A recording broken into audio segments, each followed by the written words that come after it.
This episode is brought to you by Marqeta. When it comes to your payments provider, you can't afford to compromise.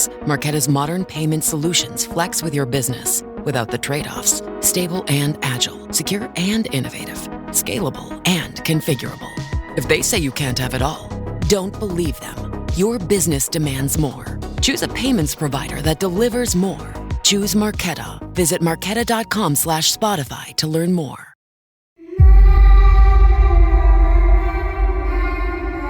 ராகவில் கீதாவுடன் மர்ம தேசம். சொல்லுங்க திரு ஆறுமுகம், எந்த ஒரு பேயை நீங்க போய் பயன்படுத்துறீங்க? எனக்கு வயசு இப்ப 39. ஆனா இது எனக்கு 14 வயசுல நடந்த சம்பவம். எனக்கு நடந்த சம்பவம். என்னாச்சு? நான் ஒரு தாமான்ல இருந்தோம் அப்ப டிஎம் கிட்ட. அப்ப நான் கொஞ்சம் சாமி கும்பிடுவேன் நல்லா. நானு சாமி கும்பிட்டுட்டே இருக்கும் போது திடீர்னு ஒரு மாதிரி தலை சுத்தி அப்படியே கீழே விழுந்துட்டேன். எனக்கு என்ன நினைச்சுன்னு தெரியல. சோ வீட்டுல அப்பா அம்மா எல்லாம் இருந்தாங்க, சாமி வர மாதிரி இருக்கு அப்படின்னு சொன்னாங்க. பட் எனக்கு அது அவ்வளவு இதெல்லாம் இல்ல. சரின்னு சொல்லிட்டு மறுநாள் ஸ்கூல்ல ஸ்டே பேக் ஒரு 12 மணிக்கு நான் என்ன பண்ணேன், அங்க பஸ் தான் எடுத்துட்டு போனோம் ஸ்கூலுக்கு. அப்ப அங்க பஸ் ஒரு வேப்ப மரம் தான் இருக்கும். அங்க நம்ம வெயிட் பண்ணுவோம், பஸ் வரும், நான் ஏறி போயிடுவேன். அப்ப என் பக்கத்துல ஒரு பிரதர் நின்றுகிட்டு இருந்தேன், ஒரு அண்ணன். இப்ப நான் இந்த பக்கம் நின்றுகிட்டு இருந்தேன். எனக்கு என்ன நினைச்ச ஞாபகம் இல்ல, அவர் ஒரே என்ன பிடிச்சிட்டாரு. ஏன் அவர் என்ன பிடிச்சாரு? பஸ் ஸ்டாப்ல நடக்குது. நான் ஒண்டி மணி ஒரு 12 மணி அது மாதிரி இருக்கும் நினைக்கிறேன், மத்தியானம். அவர் ஏன் என்ன பிடிச்சாரு எனக்கு தெரியல. மூச்சு பாக்குறேன், என்ன பிடிச்சிட்டு இருக்காரு. நான் என்ன கேட்டேன், நீ ஏன் சுத்தற அப்படின்றாரு.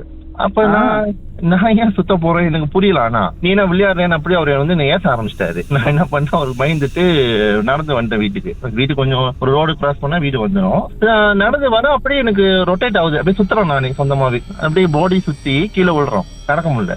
வீட்டுக்கு போயிட்டு கேட்டை என்னால பிடிக்க முடியல, தலை சுத்துது, அப்படி சுத்துறேன் நான். எனக்கு ஃபீல் ஆகுது அந்த மாதிரி. ஆனா நான் என்ன பண்ணேன், கேட்டை இறுக்கி பிடிச்சிக்கிட்டேன். அப்ப நம்ம முன்னுக்கு ஒரு ஆண்டி இருப்பாங்க, அவங்க தமிழவங்க தான். சோ அவங்க வந்துட்டாங்க. அப்படியே வந்துட்டீங்க, என்னன்னு கேட்கல, எனக்கு சொல்ல தெரியல. வீட்டுல அண்ணனும் அக்காவும் இருந்தாங்க. வீட்டுக்குள்ள கூட்டு போயிட்டாங்க. வீட்டுக்குள்ள கூட்டு போயிட்டு நார்மலா சாமி தான் சொல்லிட்டு திண்ணறு வச்சாங்க. சோ எனக்கே தெரியல அதோட என்ன பண்ண ஆரம்பிச்சது தெரியல. ஆனா எனக்கு தெரியுது நடக்குதுலாம் எனக்கு தெரியுது, யாரு என்னன்னு தெரியுது. பட் ஏன் நான் அந்த மாதிரி பிஹேவ் பண்றேன் எனக்கு தெரியல.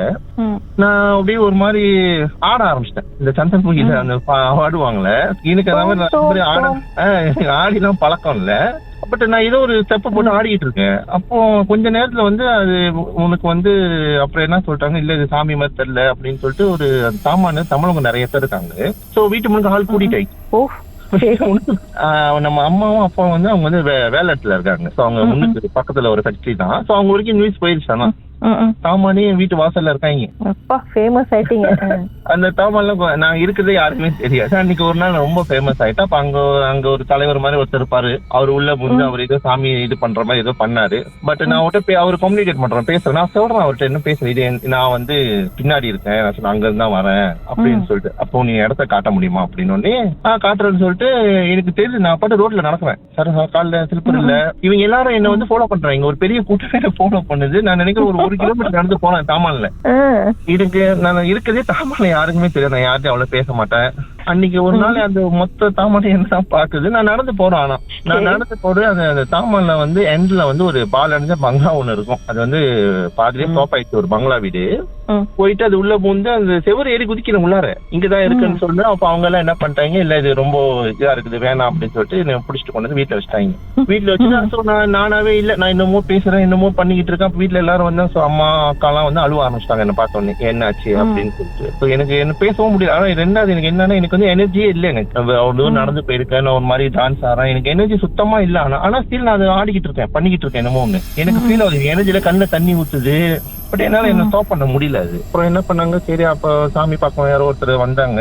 அவங்க இல்ல இது என்னால முடியாது, நீங்க இன்னும் கொஞ்சம் நல்லா சாமி பாக்குறாங்க கூட்டு போங்க அப்படின்னாங்க. அப்புறம் ஒரு ஐயா சாமி வீட்டுக்கு அழைச்சாரு. அவரு என்ன பண்ணாரு, என்ன ஒரு சாப்பிட்டுல ஓங்கி அடிச்சிட்டாரு. எனக்கு முதல்ல பெரிய சாயம். ஆனா அது அவங்க கேட்கிற கேள்விக்கு அவங்க என்னமோ சொல்றாங்க, நான் ஏதோ பதில் சொல்லிட்டு இருக்கேன். ஆனா அவங்களுக்கு பாலி கண்ணுல தண்ணி ஊத்துறாங்க எனக்கு. அப்போ அது கொஞ்ச நேரம் என்ன, அவர் என்னென்னமோ பண்ணாரு. அதோட மைக் போட்டு ஓகே அவர் சொன்னாரு, ஓகே ஆச்சு, இது ஒரு சேட்டை அவங்க உடம்புல பூந்துருச்சு அப்படின்ட்டாரு. சரி சொல்லிட்டு அது இதெல்லாம் ஒரே நாள் நடந்த சம்பவம். சரின்னு சொல்லிட்டு நான் என்ன பண்ணேன், காய்ச்சல் மறுநாள் அதோட காய்ச்சல் எனக்கு ஒரு 2 நாள் காய்ச்சல். ஸ்கூலுக்கு போகல. அதோட ஸ்கூலுக்கு போறேன். நம்ம 3ஆவது நாள் ஸ்கூலுக்கு போனா திருப்பி அதே மாதிரி தலை சுத்தி கீழே விழுறேன். நம்ம நின்றுகிட்டே இருப்போம் பக்கத்துல. திடீர்னு நம்ம ஏன் ரொட்டேட் பண்றோம் நம்மளுக்கு திடீர்னு மாதிரி சுத்தி விழுற மாதிரி பிடிச்சிருவாங்க. பண்ணியிருந்தேன். நான் ஃபர்ஸ்ட் கிளாஸ்ல தான் படிக்கிறேன், நல்லா ஞாபகம் இருக்கு. ஸோ அதே மாதிரி ஸ்கூல்லயும் நான் வந்து பேச ஆரம்பிச்சிட்டேன். பேசுறதுல வந்து தமிழ்ல பேசுறோம். அங்க வந்து புங்கத்து வந்து தமிழ் சார் தான் கொண்டு போய் ஒரு இதுல உட்கார வச்சுட்டு திண்ணெல்லாம் வச்ச உடனே மைக் போட்டு வந்துட்டேன். ஸோ அதோட அவங்க போன் அடிச்சு வீட்டுல சொல்லி என்ன கூட்டு வந்துட்டாங்க. இப்போ கூட்டு வந்துட்டு அப்படி வீட்டுல ஒரு 3 நாள் 4 நாள் லீவ்ல இருப்போம். உண்மை காய்ச்சல் போயிடும். அப்புறம் திருப்பி எங்கேயா வெளியே போனா இந்த மாதிரி மைக் குடிக்கிற வந்துருவேன். அப்புறம் பேச ஆரம்பிச்சேன். ஒரு தொடர் கதையா நடக்க ஆரம்பிச்சிருச்சு. இது வந்து எனக்கு வந்து மாச கணக்கா இருந்துச்சு. நான் வெளியில போக மாட்டேன். ஐயோ. அப்புறம் வீட்லயே இருப்பேன். பயம் வந்துடும். வீட்டுல என்ன தனியா படுக்க விட மாட்டாங்க. எனக்கு எப்படி ஃபீலா இருக்குன்னா, தூங்கும் போது ஒரு மூச்சு பக்கத்துலயே விடுற மாதிரி சத்தம் கேட்கும் நமக்கு. நம்ம மூச்சு அது இல்ல வேற ஆள் மூச்சா நம்ம பாடி இன்னும் வேற ஆள் பாடி இருக்க மாதிரி இருக்கும் நமக்கு. பட் சின்ன பையன் தானே, 14 வயசு தானே. பட் அதெல்லாம் நான் என்னன்னு கூட நான் யோசிக்கிறேன். எனக்கு ரொம்ப கஷ்டமா இருந்துச்சு. ஆனா இது சாப்பிட முடியாது சரியா. அப்ப எங்கேயா வெளியே போனா ஒரு சாமி பாட்டு எல்லாம் போட்டாங்கன்னா உடனே மைக் போட்டு வந்துடும். சாமி பாட்டு எல்லாம் போடக்கூடாது, சாமி கும்ப கூடாது வீட்டுல. பாட்டுக்கு பிறகு என்ன நடந்துச்சுன்னு பாப்போம். ராகவில் மர்மதேசம்.